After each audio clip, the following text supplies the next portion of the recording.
ሲጠፉ በጣም ቅርቅር እያለኝ ነበር። ያው እንግዲህ ዛሬ መጥቶ ሰላም ነው ብሎ እንግዲህ አለን አለን ብሏል ወንድማችን ማለት ነው። መኖር ጥሩ ነው።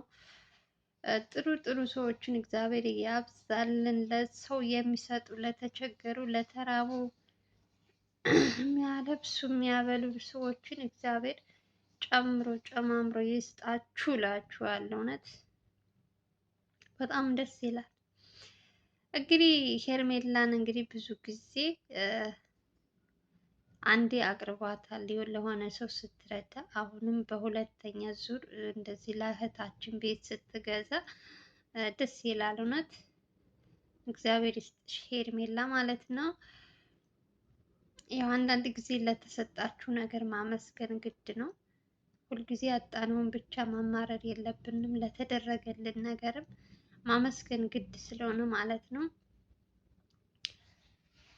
ያው እንግዲህ ይህንንም ሊያደርግላት የቻለው በልዑል ምክንያት ንብረታቸውን አስመልሶላቸው አሁን ደግሞ እነሱ ለሰው የሚረዱ ሆነዋል። ልጆቹ አለን እንኳን ብለው ለራሳችን ምናምን አላሉም። ለብዙ ለተቸገሩ ሰዎች እየረዱ ነው። እውነት እንዴት ደስ ይላል! እንዴት መታደል ነው! እግዚአብሔር ነው የምላችሁ።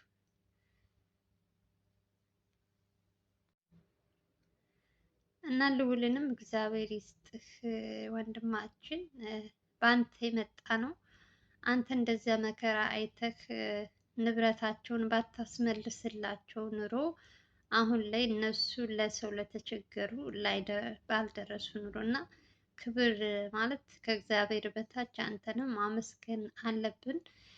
አንተ ነህ ይሄ ሁሉ እንትናቸውን ጎዳና ላይ አውጥታ አክስታቸው የተባለችው ጥላቸው አንተ ነህ እንግዲህ ችክፍ አድርገህ አሁን ለሰው የሚያግዙ ልጆች ያደረካቸው። አንተ ጥሩ ሰው፣ አንተ መልካም ሰው ማለት ነው። ያው ልዑልንም ማመስገን አለብን።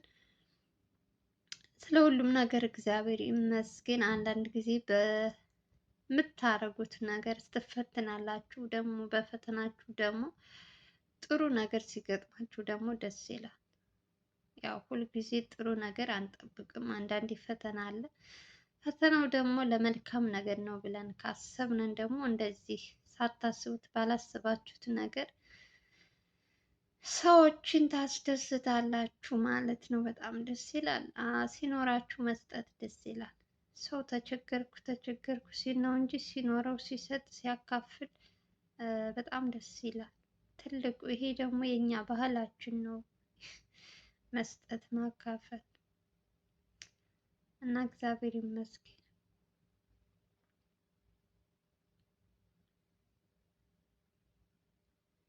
ለምትሰጡ ሰዎችም እግዚአብሔር ይስጣችሁ፣ ባወጣችሁት ይተካላችሁ፣ በረከቱ ይደርባችሁ።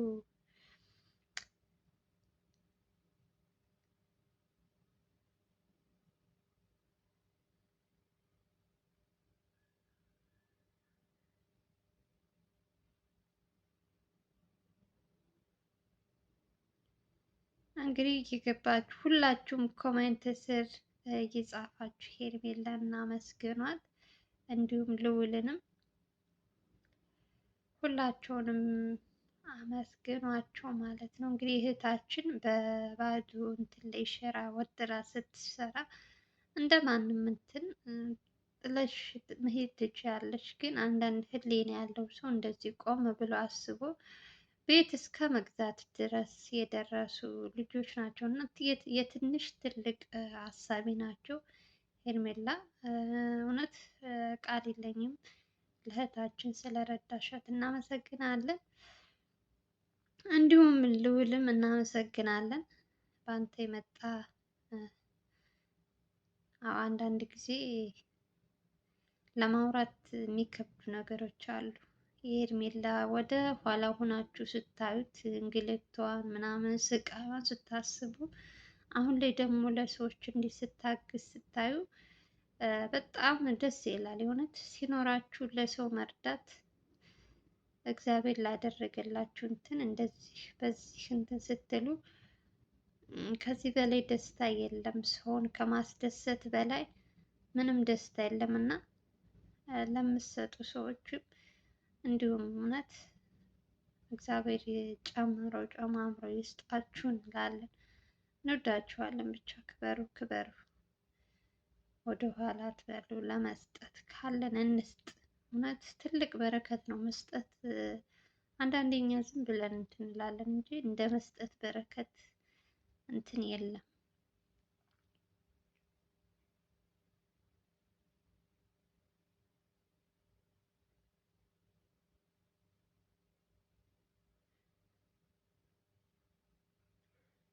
እና ደግሞ የማህሌት ጉዳይ ምን ላይ ነው? ምን ደረሰ እያላችሁ ነው።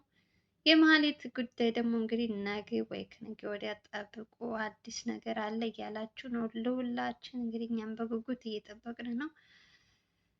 ቸር ወሬ ያሰማን እያለ ነው። ጥሩ ጥሩ ነገር ያምጡልን፣ ጥሩ ነገር ያሰማን፣ መጥፎውን ነገር ያርቅልን። እግዚአብሔር ሰላሙን ያምጣልን። ማህሌትም በሰላም እንድትገኝ የሁላችን ምኞት ነው። ምንም ነገር ሳትሆን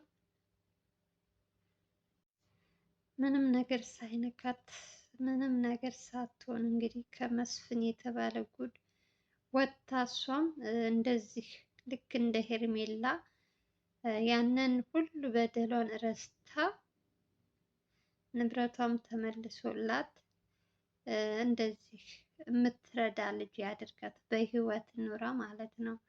የእውነት ይሄ አንዳንዴ ተይዛችሁ ስትያዙ ይጨንቃል። ደግሞ የሆነ ነገር ስትሆኑ ደግሞ በጣም ይከብዳል እና በሰላም ወደ ቤቷ እንድትመጣ የሁላችንም ምኞት ነው።